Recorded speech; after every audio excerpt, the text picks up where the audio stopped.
Hey, just yesterday, my wife and I were talking about some of her friends who, over the past years, have either committed suicide or have attempted to commit suicide.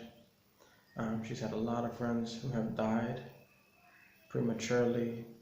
Um, my wife's only 29 years old right now, and how many of her friends didn't make it to her age, it's astounding.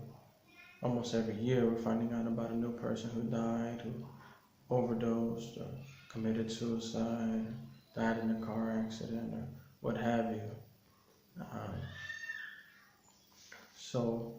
Um, we're talking about that. We're talking about society at large. Um, Violence is going on across the country, and just other things that are detrimental to our society. How many children are born outside of marriage, which family affects society, and just other things. And so I feel that I've been very blessed with something that can help people. I myself have lived through much of that. I grew up in the streets. I used to be on drugs. I had a criminal mentality. And so I have something now that has blessed me and that I think will bless many others. And it might sound something very simple, cliche, might sound like something that's really nonsensical, but it's as simple as this: education. And I'm not talking about just education that you get when you go to school. They sit you down and force you to read a textbook. I'm talking about something different.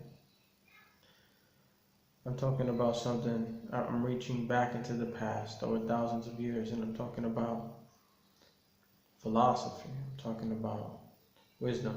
I'm talking about real knowledge, things that set your mind on fire. And I want to keep this video short, but we could simplify it like this. If our society, in the same way they gain pleasure or find entertainment in video games or basketball or whatever, watching TV, whatever, if our entertainment switched to, now follow me, just bear with me, if it switched to study, if it switched to knowledge and wisdom, if it switched to philosophy, and philosophy is just a fancy word for how you should live, what's the right way to go about things. And I can attest that this is actually something that's enjoyable. I grew up in South Beach. I lived a party lifestyle for a while. I've traveled a lot, and I can tell you that many days, like this morning, I woke up and one of the things I had a drive to do was to saturate my mind with some knowledge. There's a verse in the book of Proverbs in the Bible. It says, wisdom will enter your soul and it will be pleasing to you. And wisdom actually does have that effect. It's pleasant, it's entertaining. And if we switched our focus, our entertainment, to knowledge and wisdom, which is no less satisfying, no less entertaining than watching a game of basketball, honestly. I personally find it more entertaining. There's not many more things that I could think of that are more entertaining than having the greatest events that have ever occurred in world history, the greatest thoughts, the greatest minds, the greatest speakers, and really books are just minds that are set on fire and packed in between two boards. That's what a book is. It's a spirit that's trapped in a box and is screaming to be released. It wants to be let go, and somebody from 2,000 years ago wants to come and talk to you now, and wants to have a conversation with you now, and wants to live through your body now, wants to put their mind into your body. And books are not just dead things, they're living minds. And there's not many more things that I could find that are more entertaining than to have these thoughts swirling around, swimming around in my mind as I walk through my garden, as I go about my day, to be thinking about different events in history, to be thinking about, well, this person said this person said that. And not just anybody. These are eminent individuals. These are some of the greatest people who have ever lived. And so it's very, very entertaining. Very, very entertaining. And if we switched our joys, our pastimes, our entertainments from, I don't know, whatever else we're going to do. I'm not saying, completely stop doing those other things. But if we made philosophy, knowledge, wisdom, history, literature one of our favorite pastimes, that would change this world. That would make people think with more sense. That would clean up a lot of the problems that we have in this country. So just want to encourage you with that word.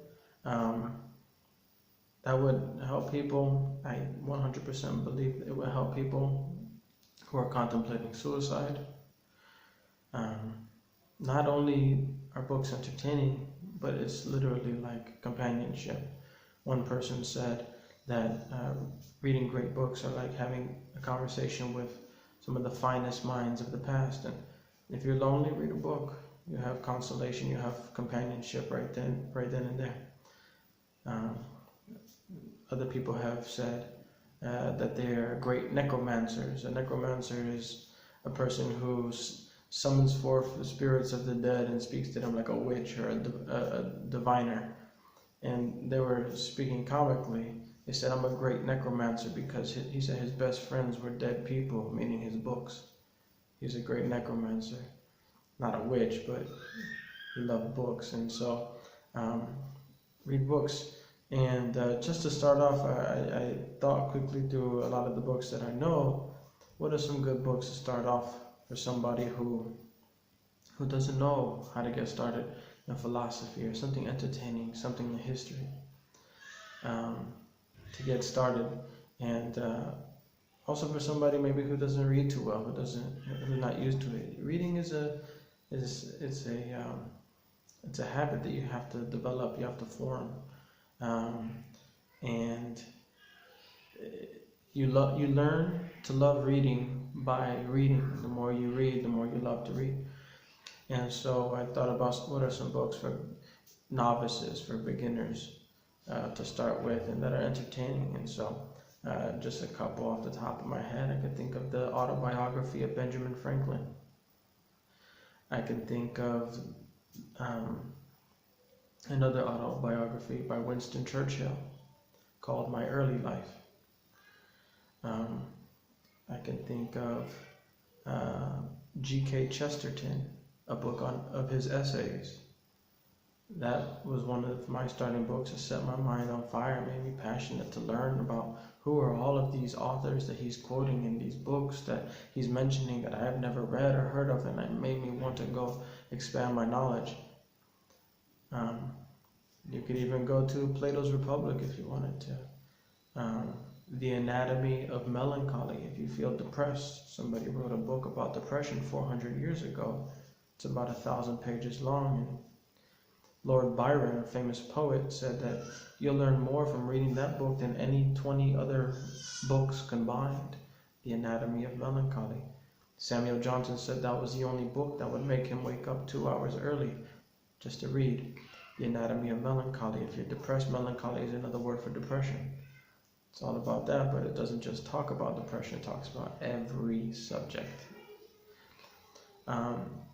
You can read Samuel Johnson, The Life of Samuel Johnson by James Boswell. That's a good book. If you want some history, some entertaining history, one of the best history books of all time is The Histories of Herodotus. Actually, the word history derives from his name, Herodotus. And my kids are screaming, so I gotta go.